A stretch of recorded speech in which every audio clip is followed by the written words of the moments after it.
These protesters comprises parents and some beneficiaries of the federal government's bilateral education agreement, which is a fully funded scholarship program.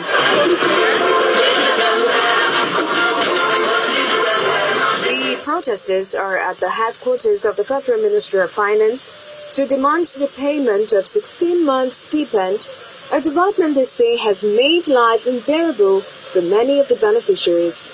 We are here alongside our parents who have been suffering due to the lack of payments from the government. The government have not paid the scholars since 2023. There are arrears for 4 months in 2023 and a 2-month worth of shortfall.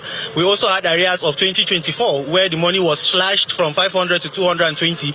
In 2025, no student has received a penny from the government, and as we speak to you, students are suffering. In fact, we just lost a student who suffered from the complications of tuberculosis just last week. He is called Bashir Malemi. He's supposed to graduate this year, and the parents are still mourning the loss. That's why we are on black.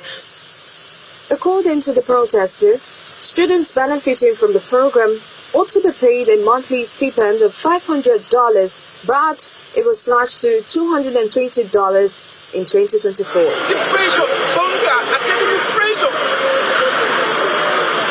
However, the protesters say no stipend has been paid since 2024, a development that has impacted on the livelihood of many parents.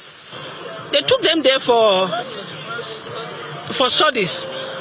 It's not good to abandon them. We are pleading for the government to do something about it. We are pleading. You send a 16-year-old child out of this country to a no-man's land without money. Government should please have mercy on these children. Have mercy on them. After about an hour of protest and argument with security operatives at the ministry, some officials of the ministry arrived at the scene of the protest.